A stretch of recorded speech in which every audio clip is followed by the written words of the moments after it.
আমি যেভাবে পরীক্ষার আগে প্রস্তুতি নিয়ে থাকি, আমার বাচ্চাদের পরীক্ষা শুরু হয়ে গেছে। তো আগের দিন রাত থেকে সবকিছু গুছিয়ে রাখলে পরের দিন সকালটা একদম সহজভাবে হয়ে যায়।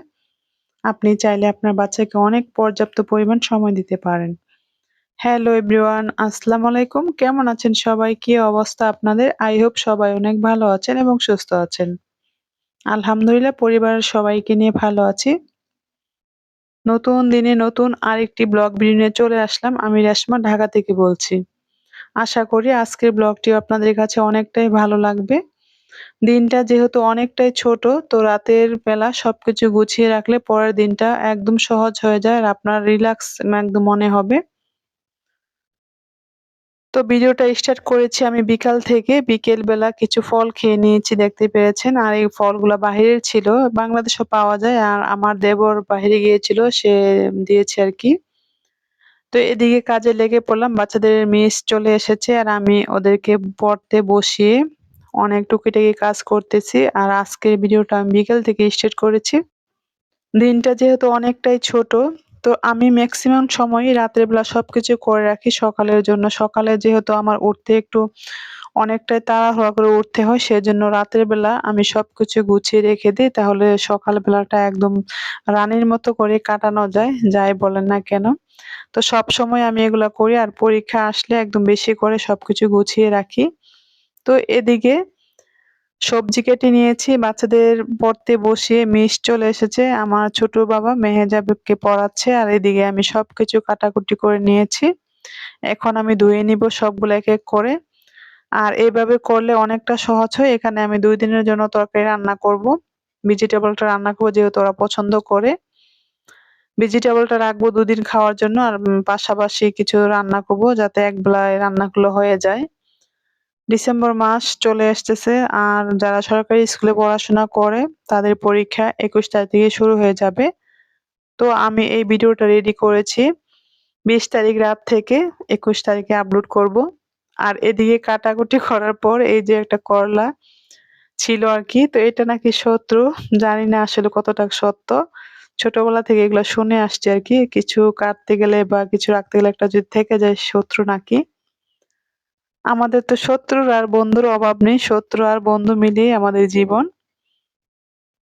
আমি জানি না আমার প্রিয় আপু এবং ভাইয়ারা আমার ভিডিও এ পর্যন্ত আছেন কিনা? যদি থেকে থাকেন, যদি লাইকটা দিতে ভুলে যান আপনার এই ছোট্ট বোনের ভিডিওটা। কোথাও কোনো অংশ যদি ভালো লেগে যায় আমার ভিডিওতে, তো প্লিজ একটি লাইক দিতে ভুলবেন না। আর যারা নতুন ভিজিট করতেছেন এই ধরনের ব্লগ যদি আপনারা ২য় বার দেখতে চান, তাহলে আমার চ্যানেলটা সাবস্ক্রাইব করে আমার পাশে থাকবেন।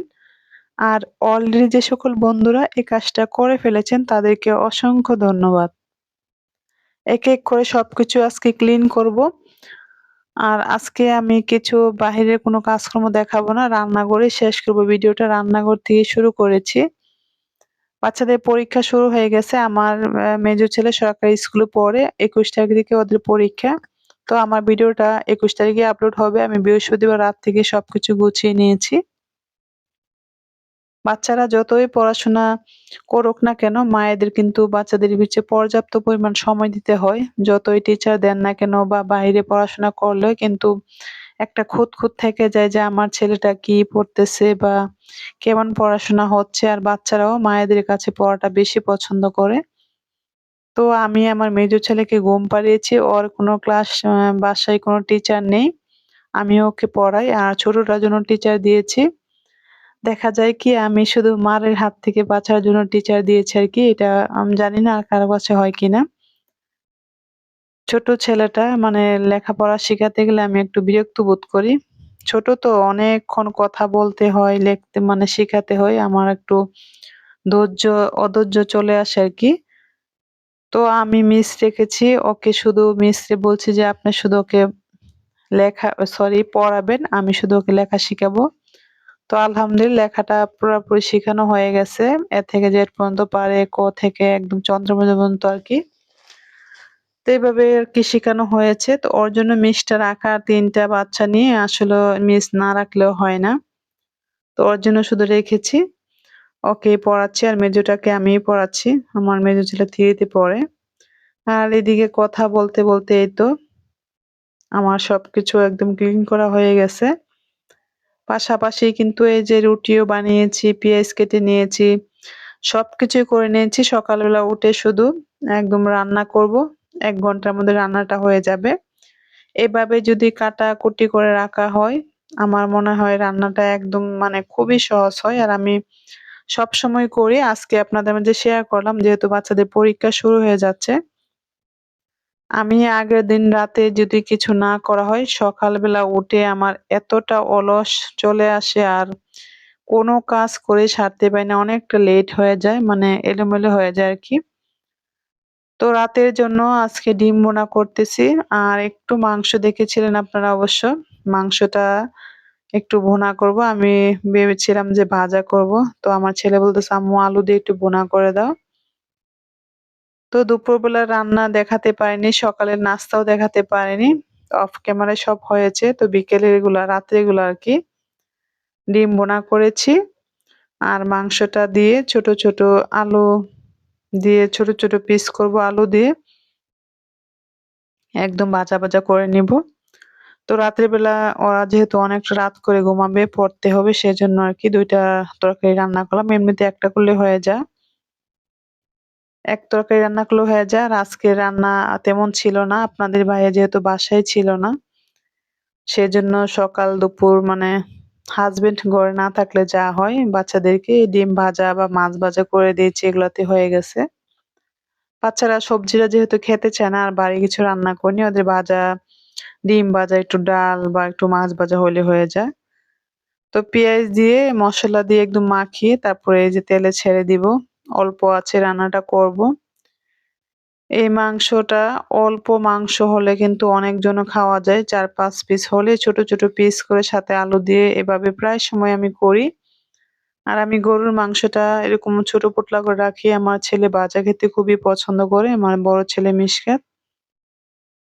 তো প্রায় সময় ফ্রিজে আমি এরকম করে রেখে দেই। মাঝে মধ্যে ভাজা খায় আর এভাবে রান্না করে দেই। দেখা যায় যখন রাত্রে কিছু থাকে না তখন এভাবে চালিয়ে দিই আরকি। তো রান্না করতেছি আর অনেক কাজকর্ম করতেছি। বাচ্চাদের ফাঁকে, ফাঁকে দেখে আসতেছি কেমন পড়াশোনা হচ্ছে। আমার ছোট ছেলেকে পাম দিয়ে মোট কথা পড়াতে হয় যে যদি বলি ভিডিও করতেছি সুন্দর করে লেখো তাহলে খুব আগ্রহ দিয়ে লেখে আরকি। এমনি মাশাআল্লাহ পড়াশোনা ভালো আছে মোটামুটি, দোয়া করবেন। মেজো ছেলে ঘুমাচ্ছে, ওকে উঠিয়ে পড়তে বসিয়ে দিব। আর রান্নাটা প্রায় ভাত রান্না হয়ে গেছে পাশের চুলায়। অল্প ভাত করেছি, ১ পট এরকম। রাতে আপনার ভাইয়া আমার খাওয়াই হয় না বললে চলে।